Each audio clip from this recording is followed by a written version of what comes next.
Hey everyone, I'm MD Producer, and today we're going to talk about the iPhone 10 weeks later. On second thought, let me take you back to day one.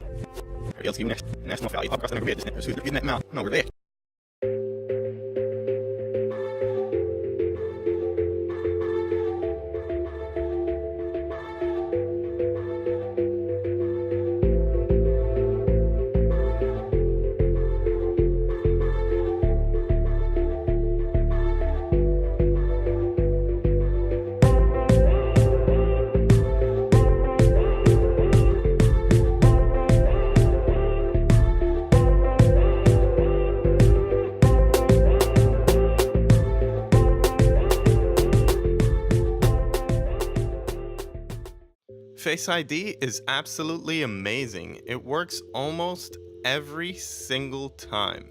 And I personally have never had any issues with it. Whether I'm wearing sunglasses, if I have headphones on, if I have a cap on, it always works. Whether I'm indoors, outdoors, at night, I just really enjoy using Face ID to log into websites and apps. It's so effortless. I really like the fact that your notifications remain hidden until you glance at the phone. Once Face ID recognizes you, the messages are viewable. I'm really looking forward to the day when Apple adds this feature to other devices. When it comes to one-handed usability, this phone is great. You can get to just about everything with one hand. Thanks to the new gestures on iOS 11, the only thing that takes a little more effort is Control Center. So for most people, the top right edge of the phone is not that easy to get to, so that leaves you with two options: shimmy your hand to the top of the phone, or use the other hand.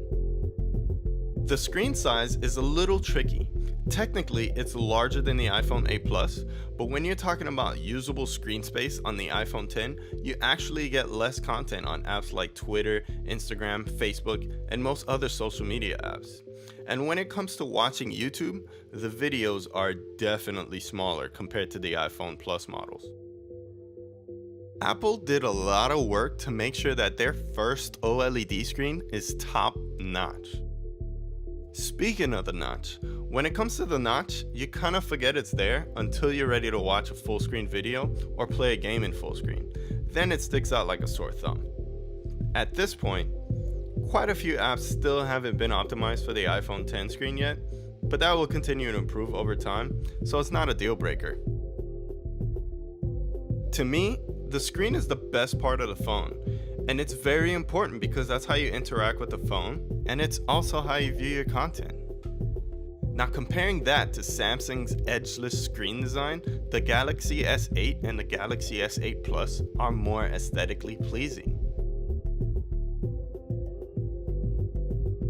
Samsung decided to have small bezels at the top and bottom, which keeps the phone symmetrical. Now, the only issue I have with the Galaxy S8 and the Galaxy S8 Plus is when you pinch to zoom your video, it warps the top and bottom of your video. You will not have that problem with the iPhone 10 because the screen doesn't wrap around the phone, so that's one advantage of keeping your display flat.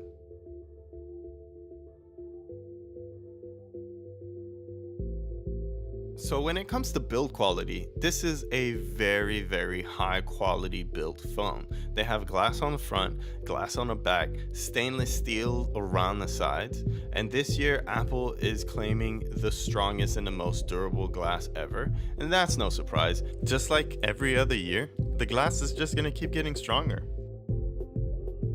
So when it comes to the gestures, it really didn't take me that long to get used to, since I'm coming from the Galaxy S8, where you can configure it to swipe up to see your home, back, and your multitasking button. Now on the iPhone 10, you just swipe up to go home, which actually takes one step out of the equation. Over time, I've learned a couple of ways to get to the apps that you were using previously. Rather than sliding up and holding and waiting for the apps to come up so you can go back to them, you can just swipe left to right at the bottom or right to left to get to the app that you were using before. Or if you make a little half circle from the bottom left to the center, then you could get to your multitasking a little bit quicker. At this point, 10 weeks after its release, I've gotten so used to the gestures that when using an iPhone 8 or other devices, it usually takes me a second to realize that I need to press the home button to go home, so it's safe to say the new gestures are really easy to get accustomed to. It's actually kind of hard to go back. Now, when it comes to the speakers on the iPhone, they're pretty good. They've decided to go with the bookshelf speaker design, in which the high frequency tweeter is at the top and the mid to low frequency speaker is at the bottom.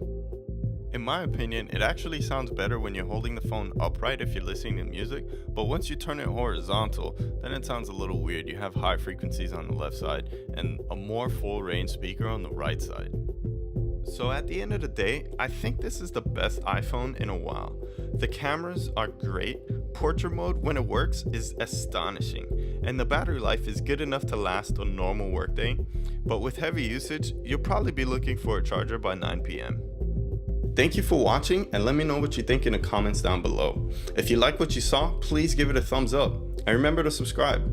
Oh yeah, if you want to see my videos as soon as they're uploaded, make sure you hit that bell button at the top of your screen.